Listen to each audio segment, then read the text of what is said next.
Welcome to Bhavitha Santosh economy app. ఈ app ద్వారా రాబోయే గ్రూప్ 1, 2, 3 నోటిఫికేషన్స్కి గాను ఎకానమీ లైవ్ క్లాసెస్ కండక్ట్ చేయడం జరుగుతుంది. ఎవరైతే ఎకానమీలో టాప్ స్కోర్ సాధించాలి అనుకుంటున్నారో ఖచ్చితంగా భవిత సంతోష్ ఎకానమీ యాప్ని పర్చేస్ చేసేయండి.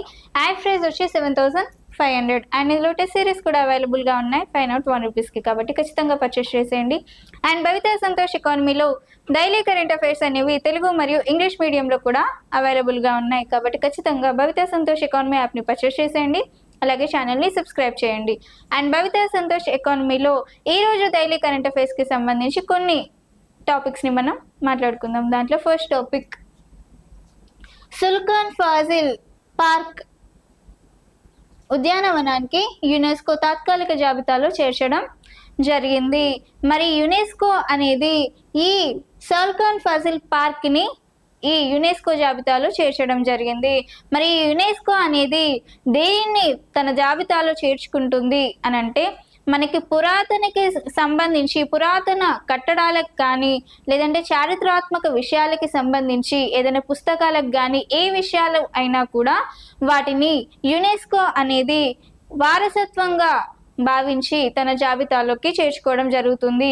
మరి యునెస్కో అనేది ఏ రోజున ప్రారంభించారు లేదంటే ఏర్పాటైంది అంటే 1945 నవంబర్ 16న ఏర్పాటు అవ్వడం జరిగింది. ఇది ఫ్రాన్స్ కేంద్రంగా పనిచేస్తుంది. Sultan Fazil park is included in UNESCO list. So the UNESCO was established in 1945 November 16. It is a center of France. Supreme court reservations. మరి సుప్రీం కోర్ట్ రిజర్వేషన్స్కి సంబంధించి గత 75 సంవత్సరాల తర్వాత సుప్రీంకోర్టులో మొట్టమొదటిసారిగా రిజర్వేషన్స్ని ఏర్పాటు చేయాలి అని చెప్పి సూచించడం జరిగింది. మరి రిజర్వేషన్స్ అనేవి ఎవరు దీనిపై స్టేట్మెంట్ అనేది ఇచ్చారు అంటే, ఇప్పుడు సుప్రీంకోర్టు ప్రధాన న్యాయమూర్తిగా ఎవరున్నారు? బిఆర్ గవాయ్ గారు. సుప్రీంకోర్టు బిఆర్ గవాయ్ అతను ఒక దళిత ప్రధాన న్యాయమూర్తిగా చెప్పుకోవచ్చు, దళిత ప్రధాన రెండవ న్యాయమూర్తిగా చెప్పుకోవచ్చు. మరి ఈయన ప్రతి గవర్నమెంట్ సెక్టార్లో నియామకాలపై రిజర్వేషన్స్ అనేవి ఉంటాయి, అలాగే ప్రమోషన్స్ పై కూడా రిజర్వేషన్స్ అనేవి ఉన్నాయి. మరి కేవలం సుప్రీంకోర్టులో మాత్రమే రిజర్వేషన్స్ అనేవి ఎందుకు లేవు అన్న విధానంపై సుప్రీంకోర్టుపై ఒక స్టేట్మెంట్ ఇవ్వడం జరిగింది. మరి దాని ద్వారా 23 జూన్ 2025 సుప్రీంకోర్టు నియామకాల్లో కూడా రిజర్వేషన్స్ని ఏర్పాటు చేయడం జరిగింది.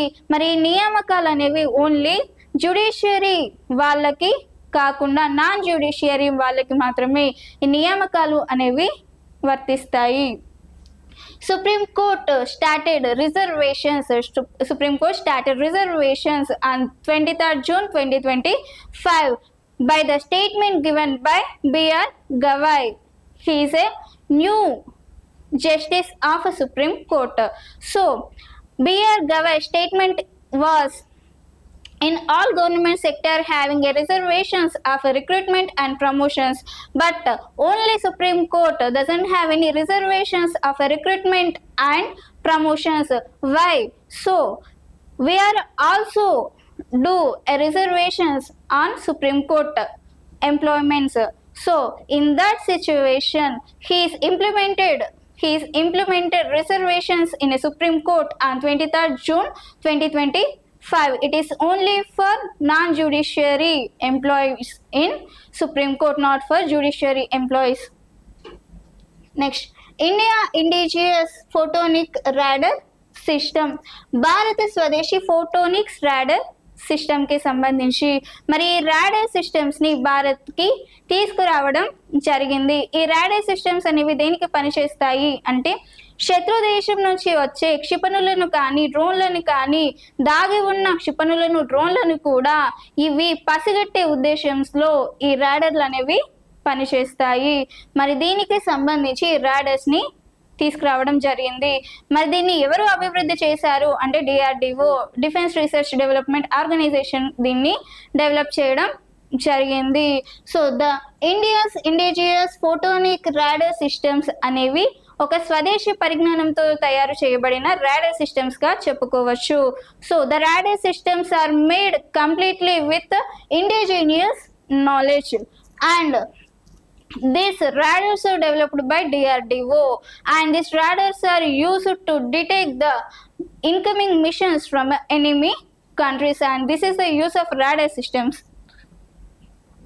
Next union cabinet meeting in 2025.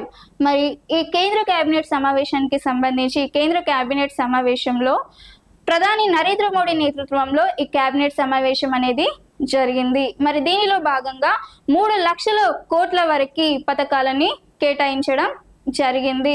మరి ఏంటా అవి అని చూసుకుంటే ఉపాధి కల్పన, అలాగే పరిశోధన, ఆవిష్కరణ, మౌలిక సదుపాయాలకి సంబంధించి ఇతర విషయాలకి సంబంధించి దాదాపుగా 3 లక్షల కోట్ల పథకాలని ఈ మీటింగ్ లో భాగంగా ఏర్పాటు చేయడం జరిగింది.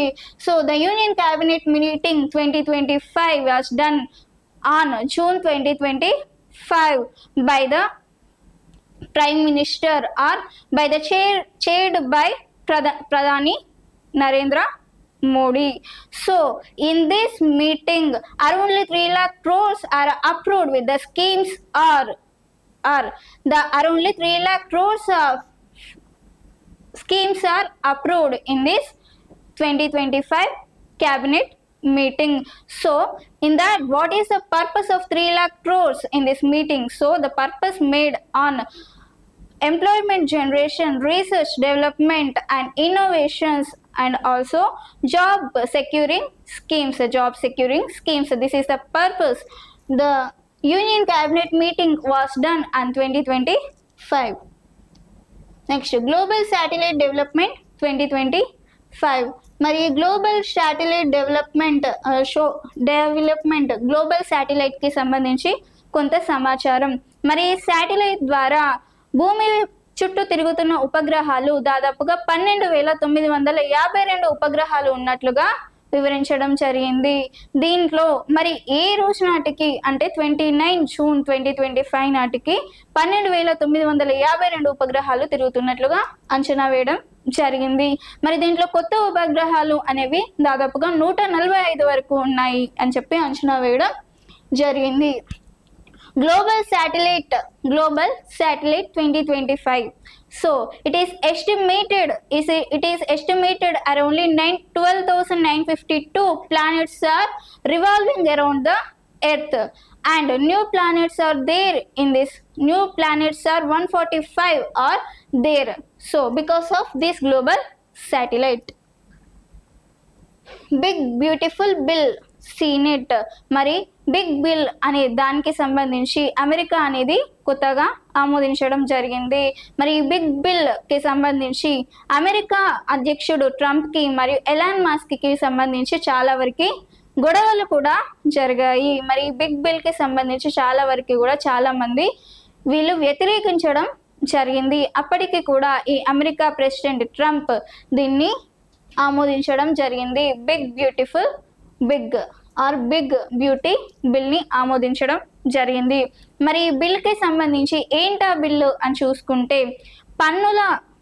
పన్నుల యొక్క కొరత మరియు వ్యయ కోతలు, అలాగే అమెరికాకి అక్రమంగా వచ్చిన వలసదారులని తిరిగి పంపే ఉద్దేశంతో ఒక కార్యక్రమాన్ని ఏర్పాటు చేయగా దానికి నిధులను కూడా ఈ కార్యక్రమం ద్వారా కేటాయించనున్నారు. So the Big Beauty Bill was implemented on America President Donald Trump. So it is a purpose of, what is the purpose of big bill?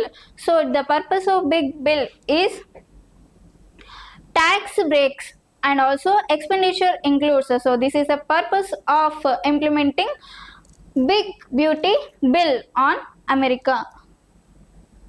Telangana state disaster management authority, Telangana రాష్ట్ర విపత్తు నిర్వహణ అథారిటీ. మరి తెలంగాణ రాష్ట్ర విపత్తు నిర్వహణ అథారిటీ అనేది 23 December 2005 ఏర్పాటు చేయడం జరిగింది. మరి ఎందుకోసం ఏర్పాటు చేశారు అంటే విపత్తులకి సంబంధించి చర్చలు మరియు సమన్వయం కోసం ఈ తెలంగాణ రాష్ట్ర విపత్తు సదస్సును ఏర్పాటు చేశారు. మరి దానికి సంబంధించి ఇటీవల దీన్ని పునరుద్ధరించడం జరిగింది. The Telangana State Disaster Management Authority was established in 23rd December 2005. So, because this authority is restored now because the prevention and resolution of a disaster in a Telangana state. Next national sports scholarship జాతీయ క్రీడా విధానంకి సంబంధించి మరి జాతీయ క్రీడా విధానం అనేది 5 pillars పై పనిచేస్తుంది. మరి ఏంటా 5 పిల్లర్స్ అంటే అంతర్జాతీయ ప్రతిభ క్రీడాకి సంబంధించి, అలాగే ఆర్థిక అభివృద్ధి క్రీడలకి సంబంధించి, సామాజిక అభివృద్ధి క్రీడలు, అలాగే ప్రజా ఉద్యమ క్రీడలు, అలాగే విద్యా విధానంలో క్రీడలు అని 5 పిల్లర్స్ పై ఈ జాతీయ విద్యా విధానం అనేది పనిచేస్తుంది. సో జాతీయ విద్యా విధానం national sports scholarships are done in 5 pillars, are done in a 5 pillars, are working in a 5 pillars. What is that 5 pillars? The 5 pillars are, first one is the center of excellence on the global wise, and the sports of environment development, sports of economic development, and sports of social development, and sports of people movement. And also last one is national education policy, so integrated in a national education policy sports. And these five types of pillars, these 5 are pillars of a national sports policy. Next, Western Ghats expansion, పశ్చిమ కనుమల expansion. పశ్చిమ కనుమల అనేది ఎంతవరకు, ఎన్ని రాష్ట్రాల వరకు విస్తరించి ఉంది అంటే దాదాపుగా 6 రాష్ట్రాల వరకు విస్తరించి ఉంది. మరి ఏంటా 6 రాష్ట్రాలు అంటే గుజరాత్, మహారాష్ట్ర, గోవా మరియు కేరళ, కర్ణాటక, తమిళనాడు అనే 6 రాష్ట్రాలలో పశ్చిమ కనుమలు విస్తరించి ఉన్నాయి. మరి పశ్చిమ కనుమలకి సంబంధించి వీటిని యునెస్కో తన జాబితాలో 2012లో చేర్చడం జరిగింది. Western Ghats are expanded in 6 states. The 6 states are Gujarat, Maharashtra, Goa, and Karnataka, Kerala, and Tamil Nadu. And these Western Ghats are included in UNESCO in 2012. Next, award for Prime Minister Modi. So ప్రధాని నరేంద్ర మోడీకి award అనేది లభించింది. మరి ఏ విధంగా award అనేది ఇచ్చారు అని అంటే ఘనా దేశానికి చెందిన ఘనా అధ్యక్షుడు జాన్ మహమ్ ఈ ప్రైమ్ మినిస్టర్కి అవార్డు ఇవ్వడం జరిగింది. ఎందుకంటే అంతర్జాతీయ సంబంధాలకి సంబంధించి, అలాగే తన దేశాన్ని అభివృద్ధి చెందడం కోసం ఎంతగానో కృషి చేసిన వారికి ఈ అవార్డు అనేది ఇవ్వడం జరుగుతుంది.